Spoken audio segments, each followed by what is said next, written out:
The movie BlackBerry is based on the world's first smartphone, BlackBerry. And I'm really excited about this movie because look, when BlackBerry came out, it was a game changer. Okay, BlackBerry was the world's first smartphone and it's changed the game. Honestly, the hype that Apple is enjoying right now used to be BlackBerry those days. Those days, if you have a BlackBerry, that means you are the ish, you're on top of your game, man. And that's why I love this movie, because it dives a little bit into the, the rise and the fall of BlackBerry.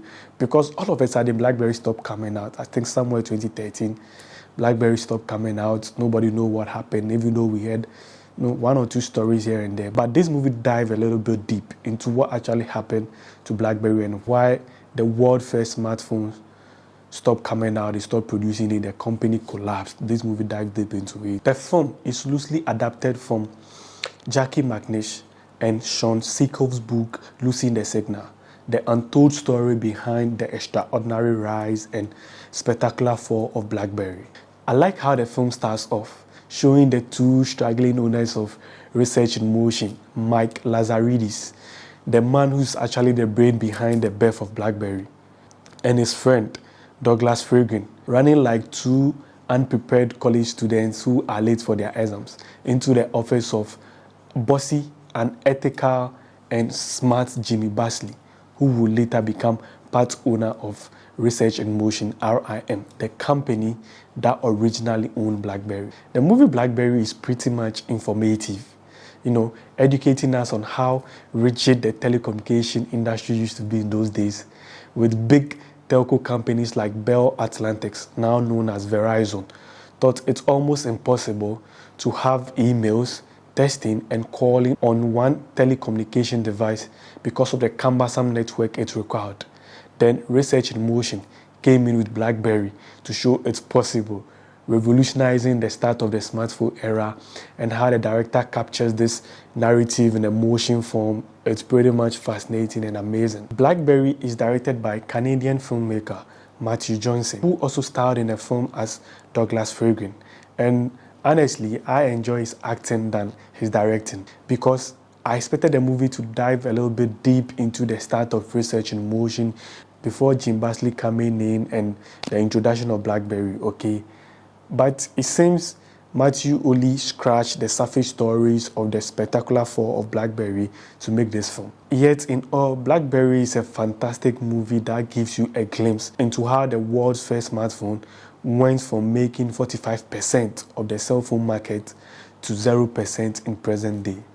The storyline of BlackBerry follows the dramatic growth and the devastating fall of the world's first smartphone, BlackBerry, and how it crashed huge enterprises before being wiped out by Silicon Valley's competitive companies. One fascinating thing about this movie is how the director uses the personality of Jim and Mike to tell the story. Portraying Jim as the villain and Mike as the protagonist is cinematic. The cast of BlackBerry is the pivotal point of the film, okay? Such as Glenn Howerton's portrayal of Jim Basley is charming. I never knew Glenn is such an amazing actor. His performance is the backbone of the film. He truly embodied a villain nature in this film. And he's a character that you love to hate because he always seems to make the impossible possible. Such as the scene where he first walked into Research in Motion's office and start yelling at people to get things done the right way, but his way. Then when he realized there was no money, he goes to use his house as a collateral to take loan from the bank to start paying the workers. Come on, man.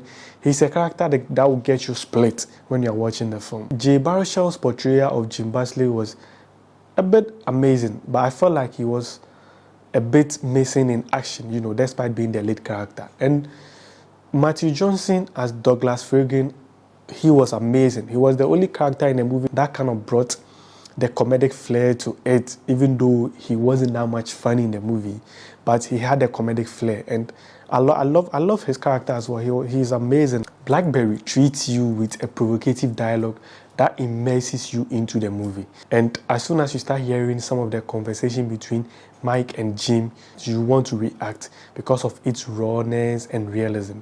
It's authentically crafted, which really elevated the whole story. But the infusion of comedy into the dialogue is disappointing. Their failure to write a comedic dialogue killed the comedic part of the movie, making the movie more of drama. Yet I love the movie, I enjoy the movie because it's a movie that gives you a glimpse into the fall of BlackBerry, the world's first smartphone. It's a movie that generated positive comment on Rotten Tomatoes and other movie critics sites. Okay, the sound score of BlackBerry is amazing. It's perfectly done, well crafted, and I like how it's in line with whatever you are saying. That's beautifully done. Lessons to be learned. BlackBerry has a lot of life-changing lessons in it because it's somehow based on a true story, and it tells the story of the CEOs or the personalities that once started the world first smartphone and how they failed and how they ruined it completely. So it's a movie for entrepreneurs, it's a movie for every dreamer. Look, go watch it and you learn the lessons from it to become a good CEO or a bad CEO. You learn from their mistakes and make sure when you start your own company or when you start that entrepreneurship journey, you'll be doing the right thing. Go watch it and let me know what you think of it at the comment section. BlackBerry, look, it's the world first smartphone, and this movie does well to show us what led to its fall. Don't forget to like, share, and subscribe to the channel Cinematic Roy for amazing movie reviews and recommendations.